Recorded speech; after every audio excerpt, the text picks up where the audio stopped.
5 seconds.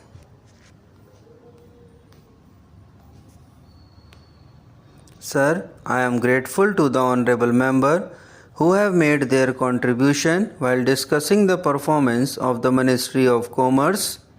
Sir, this House has its own limitations, particularly in regard to the discussion of a subject with reference to the demands for grants, but we have been able to have a discussion on this particular ministry after quite a few years, and the advantage is that when the demand was discussed in the other house, after that the import-export policy for the year 1998-99 was announced, the honorable member had the opportunity also to keep that policy at the back of their minds while making their observations on the functioning of the ministry.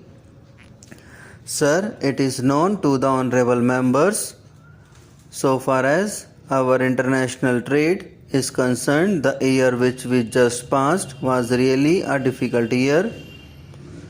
Naturally, the members have expressed their concern over the widening trade gap, the growth in imports being in the neighborhood of more than 20% and growth in exports much less than that. In absolute terms, it is not yet possible to indicate the firm figures, but the trade gap worked out to be anywhere between rupees 4,500 crores and rupees 4,800 crores. The reason is also known to the honorable members. So far as petrol and petroleum products are concerned, the full impact of the price hike was felt this year.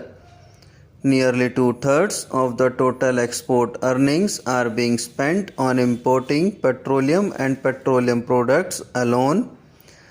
There too, the scope of maneuverability is extremely limited. As the honorable members are aware, the total import of petrol and petroleum products is almost inelastic for the last few years.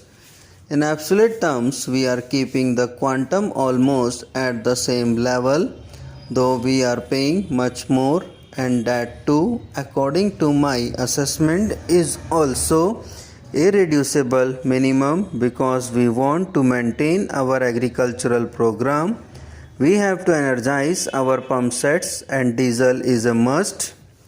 It is necessary to maintain the national transport service and at the same time to provide kerosene oil to the large number of villages. Import of fertilizers is absolutely a must if we want to maintain our agricultural program. Therefore, the scope of extremely limited to reduce the import of petrol and petroleum products during the current financial year.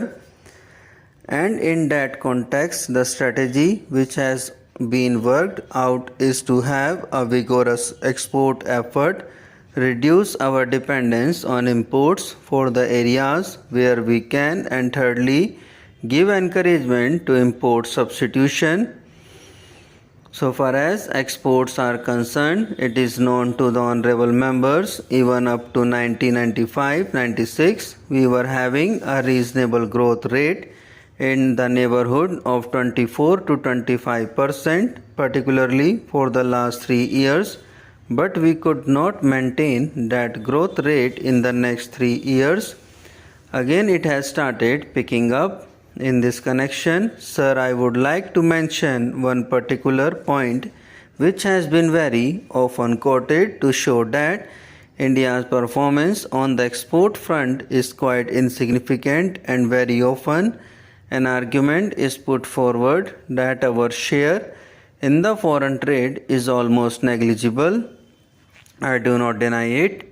From the early 50s, when our share in the international trade was roughly 2%, it has come down to almost 0.5% today. But it is because of certain factors, and one of the important factor is that deliberately we took a policy of import substitution. Secondly, the share of a particular country in the international trade and world trade is not so much relevant What is more relevant is the percentage of exports, and if we look it from that angle, we will find, and if I understand the figure correctly, and I hope I have the figure with me, therefore there has been a qualitative change. We are not happy, we want much more growth. The level of growth is not satisfactory and it is not up to the necessity which we require, but at the same time we shall have which we require, but at the same time we shall have to acknowledge the fact that there has been growth.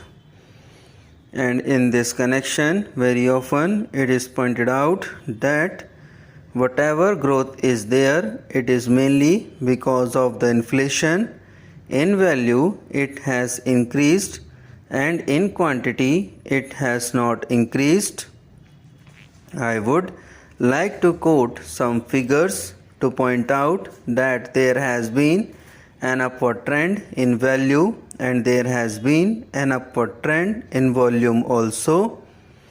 Secondly, sir, as the honorable members have pointed out, and I do share their concern, the growing protectionism in the international trade is standing in the way of expansion of exports from the developing countries, and almost at all international forums we have taken it up, and here we have been able to identify the areas and tried to impress upon the developed countries without getting any result.